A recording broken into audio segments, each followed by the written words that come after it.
Good morning, everyone. We are coming to you live via Facebook streaming, YouTube streaming, and also via Skype.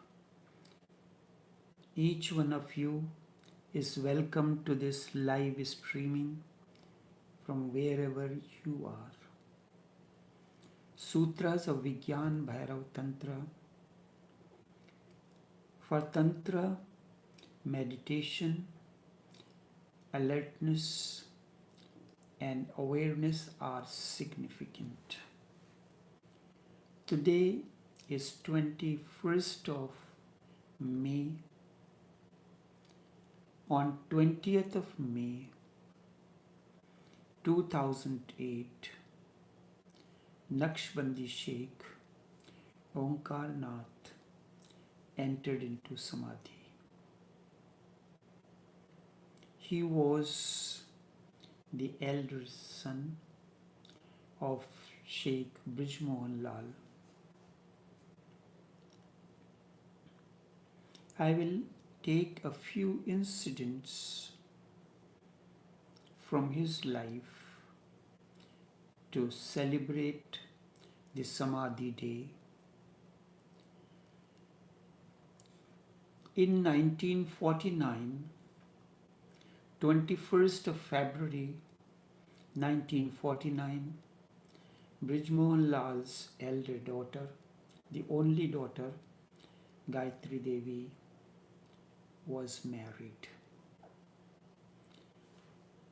That was a unique incident also, her marriage.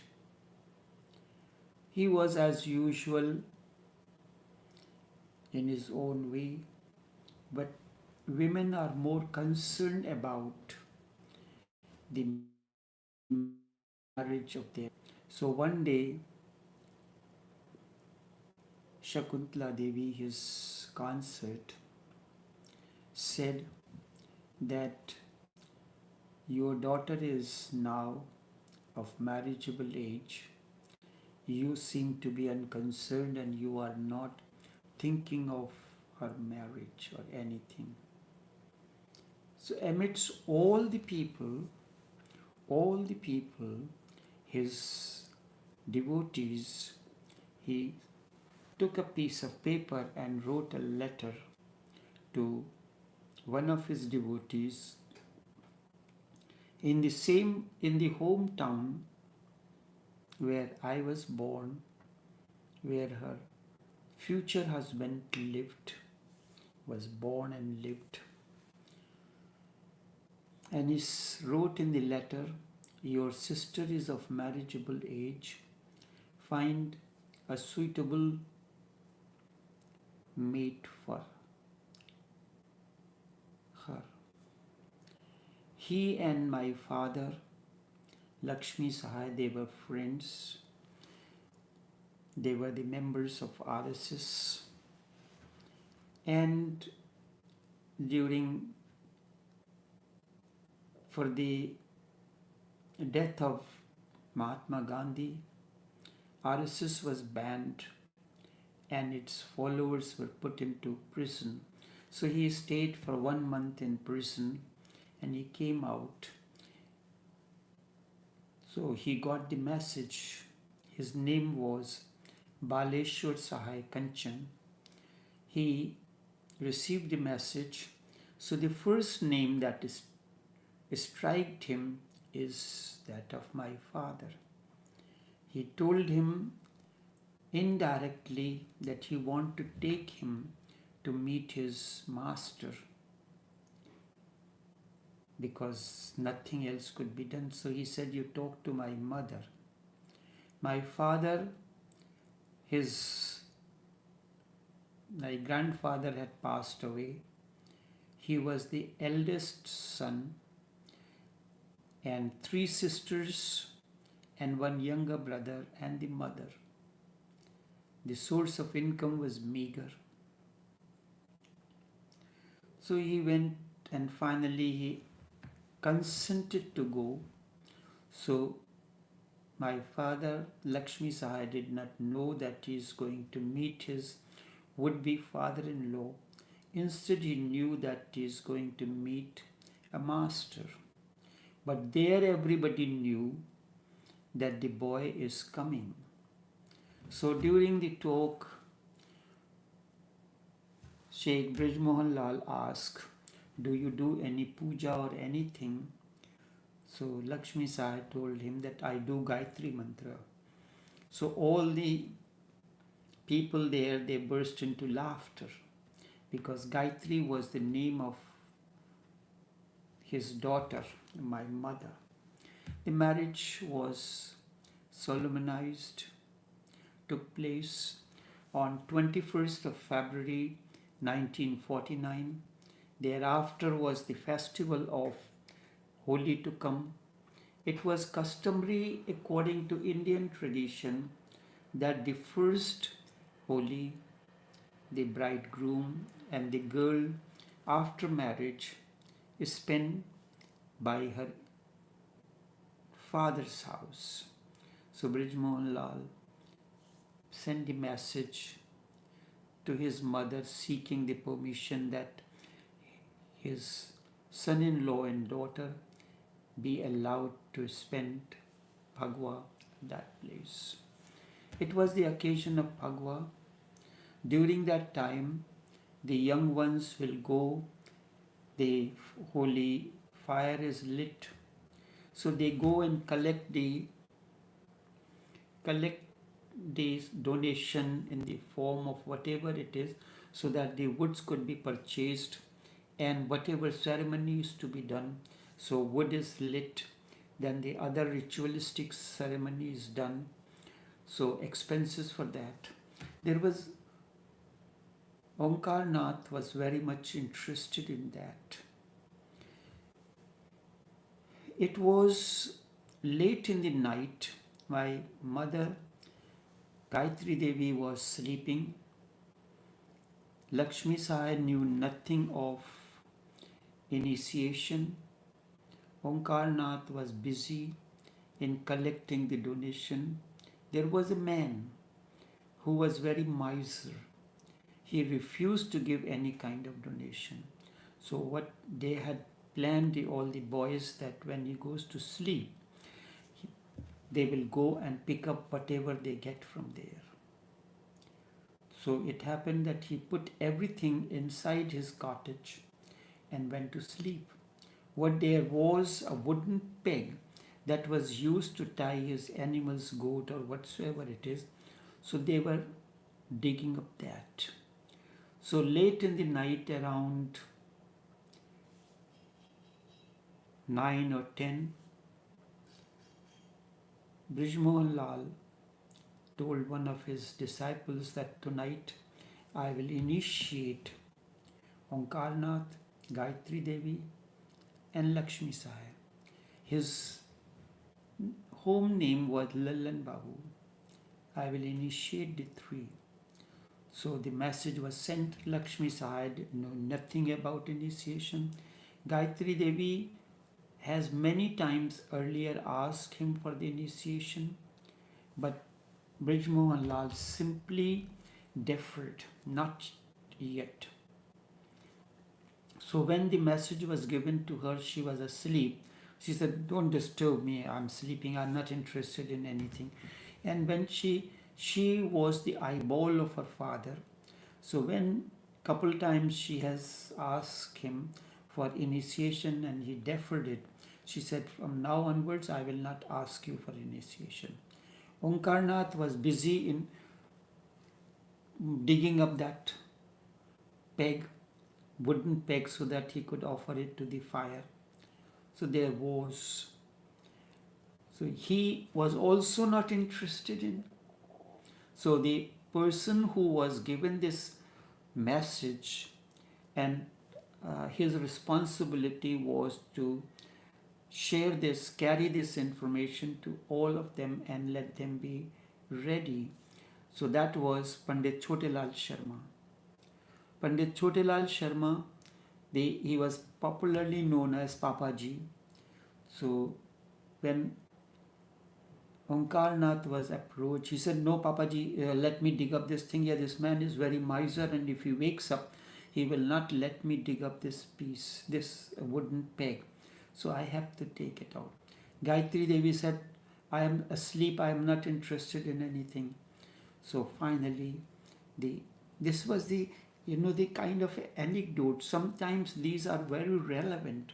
I had mentioned these in the book Tasawwur-e-Sheikh, which was written on behalf of Naqshbandi, on behalf of Lakshmi Sahai, who was the son-in-law of Brij Mohan Lal, as Tasawwur-e-Sheikh, remembrance of his master.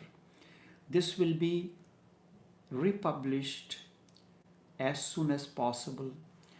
So that night, normally it is that at the time of initiation, the master takes the hand of this person to whom he is initiating in his hand. And in case of women, it was customary not to hold the direct hand because of etiquette and because of the normal way of the society, that they will hold a handkerchief. This was the Muslim influence. So hold a handkerchief or a fresh piece of cloth. The master will hold and the disciple will hold, and the process of initiation will complete. So that night, first of all, Brij Mohan Lal initiated Omkarnath, then he initiated Lakshmi Sahai, and then Gayatri Devi was initiated. From now onwards, a new journey began. It was 1949 that Omkarnath, at a tender age of maybe 12 or 13, when in 1955 he was 17 years of age, when Sheikh Brij Mohan Lal entered into Samadhi and the masterhood came on to him. So 49, he was of a tender age, he was initiated. And the other incident is 1955, when he was still a student and pursuing his studies.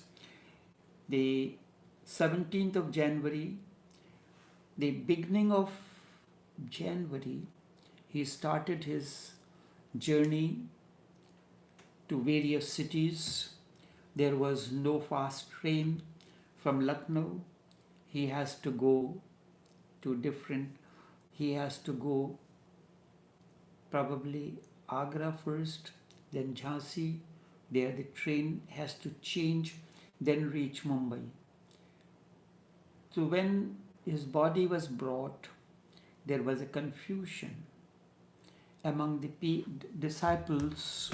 Some of them said Brij Mohan Lal's funeral rites should be performed. Which way to be done? Because of when Chachaji entered into Samadhi, that time the conspiracy was by Radha Mohan Lal and some of his attendants not to inform Brij Mohan Lal, and then later on will advertise that that Brij Mohan Lal, the elder son, did not come at the time of the funeral of his father. So someone realized this fishiness, so he secretly sent a message and Brij Mohan Lal came. So by then Radha Mohan Lal, Jyotindra Mohan, the other two sons, they had conspired to have the funeral of Chachaji according to Muslim way. So funeral was performed that way, and Lalaji's funeral was performed Hindu way. It has been mentioned by the masters, as far as the spirituality is concerned, it is benyas, beyond religion and any kind of dogmas and anything there. But when it comes to the rituals, one can follow the traditional family rituals. Because Lalaji was born in a Hindu family, So all the rites and rituals had to be performed the Hindu way. It is a choice, but it is customary that it is performed. So there was a division among the disciples. Some said the funeral should be done Lalaji way, the others said through the way of Chachaji. So Omkarnath was in a confusion and he did not know. So he spoke to his mother, and the mother said, he asked which way the funeral service rites should be performed. So at this, Shakuntala Devi, his mother, told him, you should ask your father which way he would want the funeral service to be performed. So now this is simple. We say, how can you ask a person who is no more physically alive? Then there is a way for the spirituals, for the masters, there is a way of their kashp, intuition. So he said, for that you have to go into your meditative cave, you have to be meditative in Marakuba, and that time, Marakuba means waiting. You are waiting for the message of the master. The message of the master comes. That is you can hear sometimes you hear, sometimes it comes to your mind as if a strong vibration from the person. There are people in this congregation now, they have the experience of that, hearing the voice of the master in those moments when they were unable to make the decision. But there is a process. You have to go into meditation, sit down quietly, and wait. After the meditation is over, you will get a clear and the instruction from the master, and that should be followed, and there should be no doubt about it that if it is the voice of the master or your own voice, as it happened in case of Jesus. When Jesus was in meditation, it said normally the people will tell you that you think it is God is speaking to you, but really it is the devil is speaking through you. So he said the funeral should be performed the way it was done for Lalaji. There was no doubt or anything, and all the arrangements were made for the funeral of Sheikh Brijmohan Lal according to Hindu rites. So when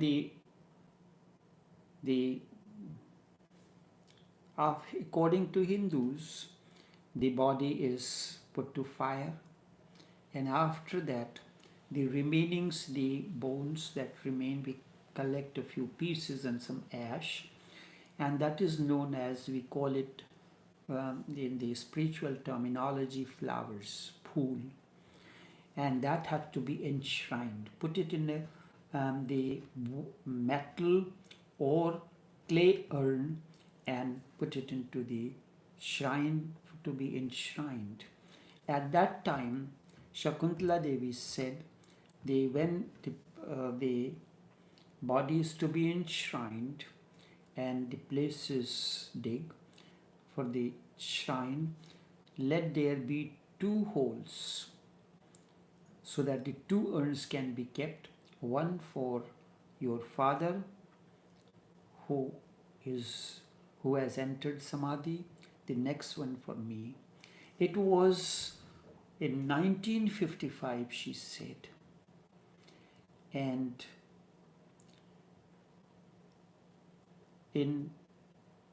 on 12th of April 1974, Shakuntala Devi entered into Samadhi. So how many years? 1955 to 1974, almost 19 years after.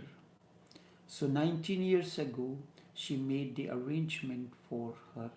And it is said, the Sufi is the one who is ever ready. He is performing the work assigned to him by the Allah subhanahu wa ta'ala or God, and is ever ready at his call. The moment you will call me, I'll be there. If you are waiting for a call from your boss and he said, I am in the office, the boss said, don't worry, you continue to do your work, whatever you are doing, normal work. So you say that as soon as when you are ready, you will give me a call. So the moment the boss is ready for you, he gives you a call, and you immediately, without any delay, you just rush for that. So this is in short about celebrating the two incidents important, and then his life continued until 2008, when 20th of May 2008 he entered into Samadhi. So today I had decided to speak on, for Tantra, meditation, alertness and awareness are significant. Nothing else is there basic than this.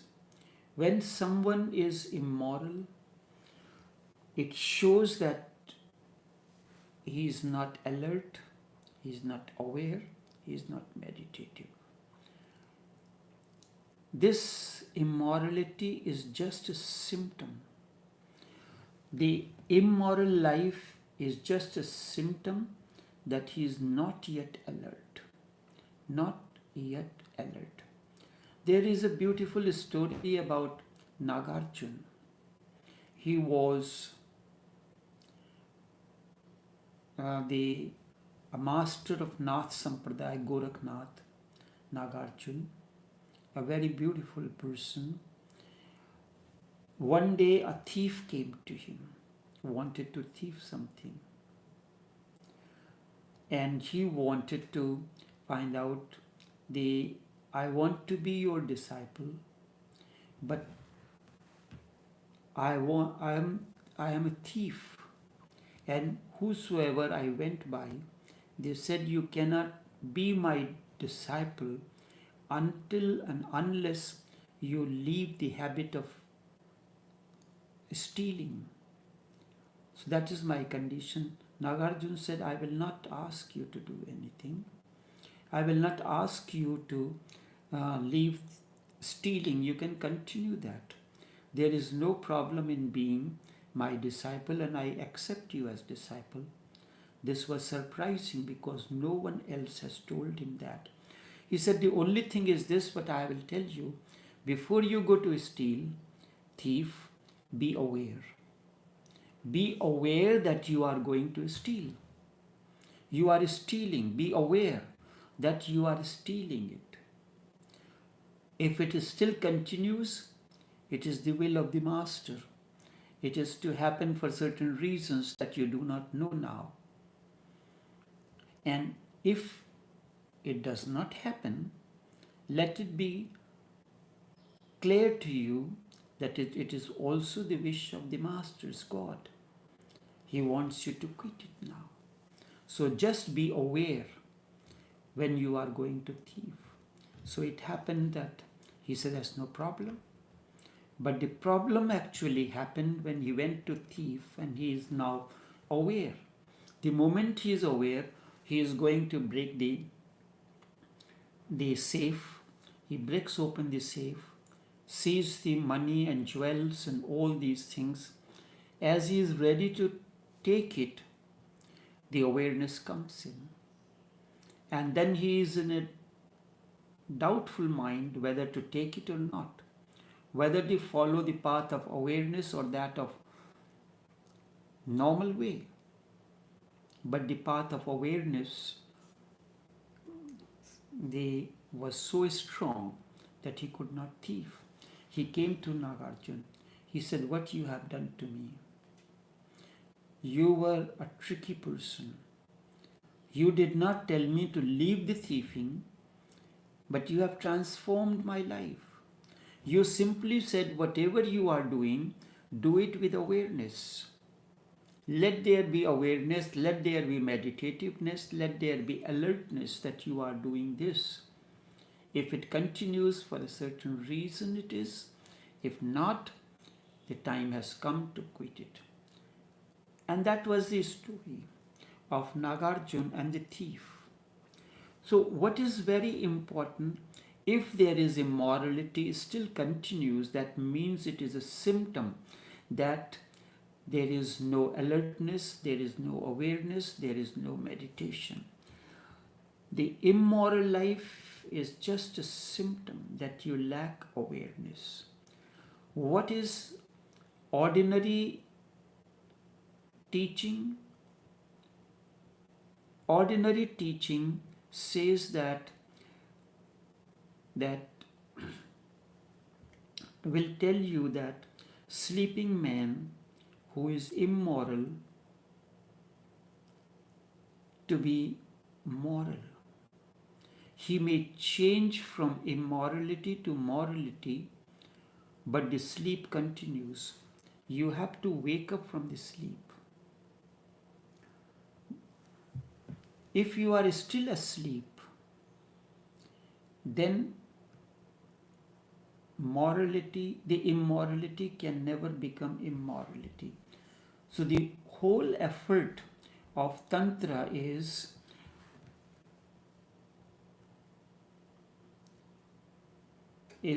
vested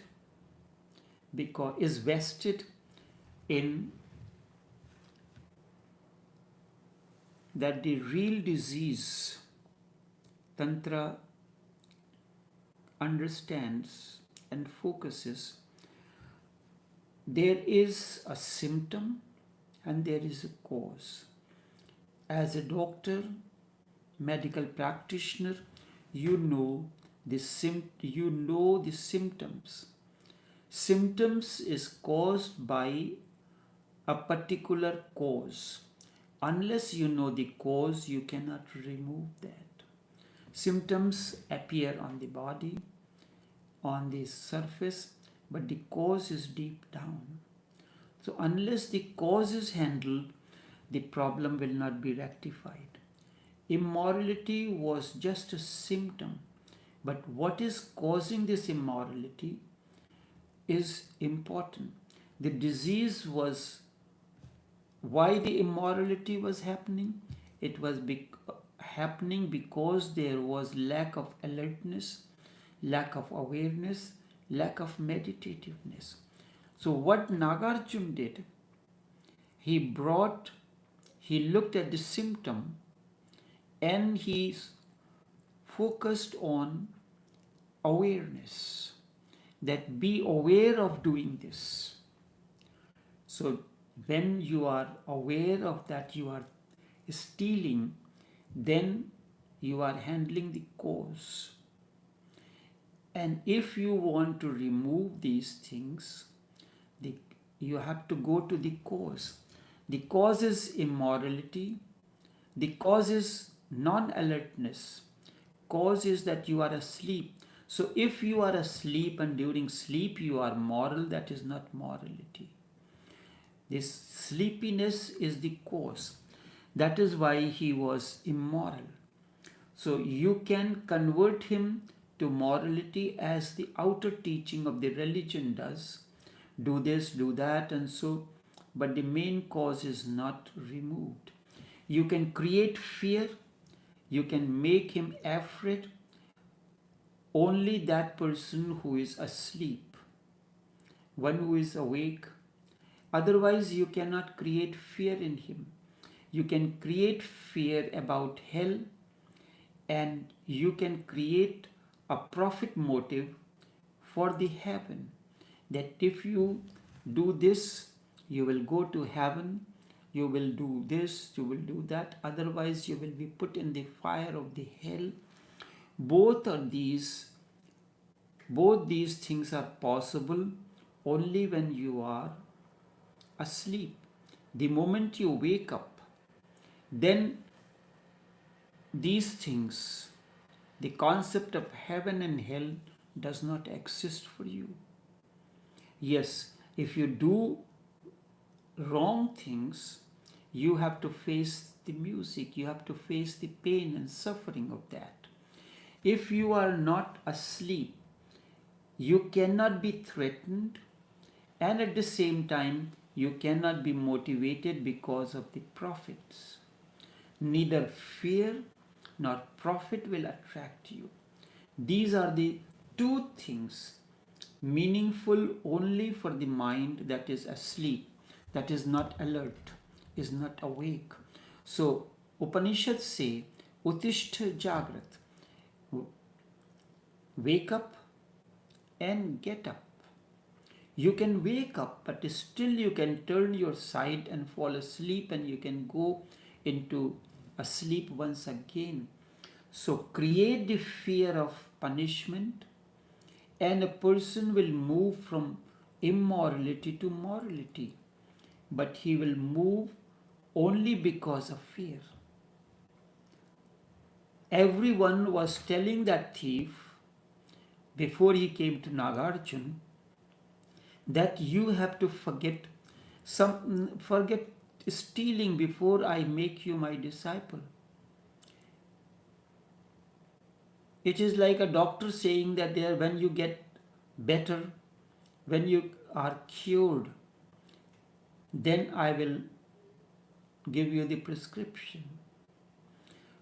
You need a doctor. A master is a physician. He's a psychologist. He's a physician. He looks at your psychology. He looks at your symptoms. And then he finds the solution for you that you have to follow. So Nagarjuna told him the symptom was that he was asleep. He was guided by the regular traditional ways of religion. So he told him to be aware. Greed and fear are part of the sleeping mind. He remains asleep. Nothing basic is possible. Nothing basic will change. He is good for the society. That is okay. That is good because you are getting the recognition. For the society, the immoral person is a problem. But the moral person is not a problem. So you focus on morality. Whether the person who is pretending to be moral is asleep or not, that is not the concern of the society. The society has solved its problem, but the man remains asleep. For himself, nothing is solved. It is now more convenient because society has allowed his sleepiness to continue, so his immoral ways and means will continue underhand. Previously, he was inconvenient. Try to observe the fact. An immoral person is inconvenient to the society, but he is convenient for himself. A moral person becomes convenient for the society. Society approves him, but it becomes difficult for him. He remains inconvenient. So it is only the coin is put upside down. That is why immoral persons look more happy, and the moral person is serious, sad, and burdened because they are carrying the burden of the society. In the society, you have to be dressed in a particular manner when you are going to the church. I recall once I always try to break the traditions. According to Sufis, we all put on a cap for meditation. But Hindu seers and sages, they do not use any cap or anything. So when I sit down in meditation, no cap. Sit, somebody asks, you don't have a cap? No, I don't have a cap. Put your handkerchief at least on the handkerchief. No, I don't have a handkerchief. Can I give you mine? No, no, no, it's not needed there. So he said, but the master has his cap while he is meditating. Yes, true, I know it. And you also say that master is meditative all the time, right? When he goes, I said I know him, when he goes to the restroom, because I arrange for his shower and everything, that time he does not have his cap. And when he is sleeping, I am the last person to be around him when he is going to sleep. So he takes off his cap and then lies down. So does it mean he is not meditative that time? Now there is no answer. Yes, he is meditative. The putting on the cap is not an essential requirement for meditation. If it was, it would have been for everyone. This is simply, at times, Brij Mohan Lal and other masters said this is Vajahdari, means the way of the dressing of the people. Way of the dressing of the people. So that you would have remembered very clearly. Islam, Sufism developed in the deserts where the temperature was very, very high. And Zen developed in the cold climate where the winter and cold climate. So when there is this summer month, the farmers, the fieldmen, they are working in the fields. What they do, they put on a cap or a hat on their head to protect them from the sun. To protect them from the sun. I know that when the people work in the garden, my father-in-law was a gardener. When he is walking, he has a hat. He will put on his hat, and then that has become a tradition because of the British influence. So whenever he is going for a occasion to meet his friend or anything, so he will have a different kind of a hat. When he is walking in the garden, he must have a hat to protect himself from the intense heat of the sun. So the cap in Muslim places, because Islam, Sufism developed in the deserts where the temperature was very high, to protect the skull from the intense heat, the cap was considered. No, it is in order to create the warmth in the body. In the cold climate conditions, we use alcohol. Alcohol brings the warmth to the body. Now, in those areas where the temperature is 40, 48, we are still celebrating with a glass of wine in our hands. There is no need to have the extra warmth in your body. It is said during the winter, the people in the Western countries, they will consume alcohol every night in order to bring the warmth, because the central heating system was not that much. So putting on the cap is because of certain circumstances, and over the period of time we forget the reason why the cap is important and why it should not be. Now partly the Sikh people, they are using the turban on their head because they keep there are 5 symbols of Sikh religion. They keeping the long hair, they will not cut their hair.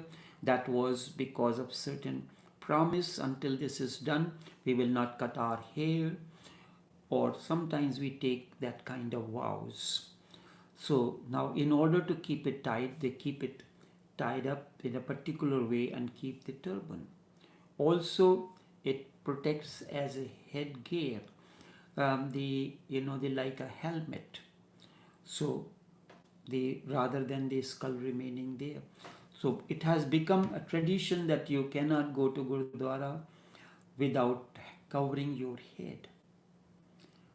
So there was no reason for me to explain or anything. They were not ready.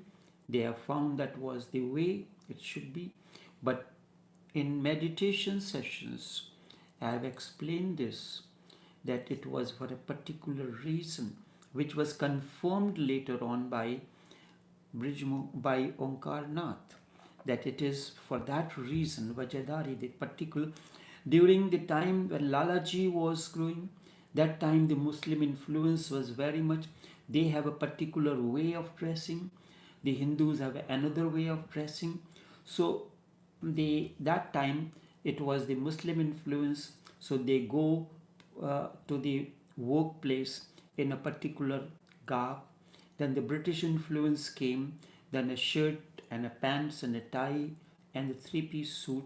Can you go to your office wearing the Muslim outfit or the Hindu outfit, kurta and dhoti?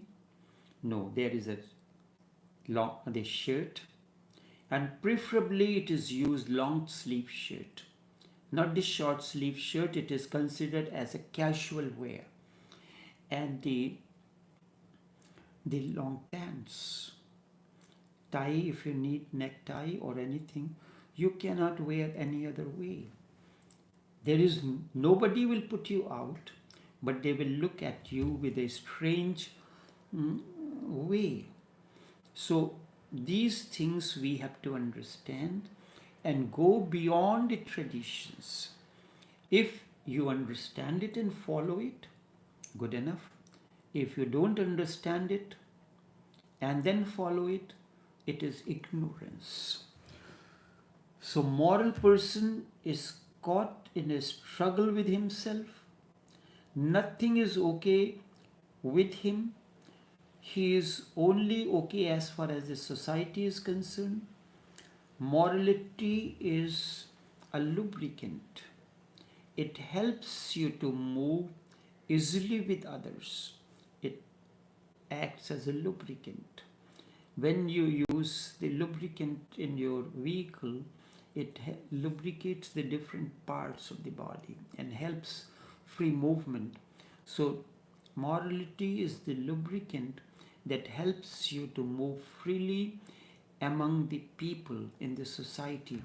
But then you become uneasy with yourself. Uneasiness remains either with the society or with yourself. Only when you become awakened, this awareness disappears. Tantra is concerned with the basic disease. This part I will continue in the continuation of this in tomorrow's session. Until then, take care and do have a pleasant day.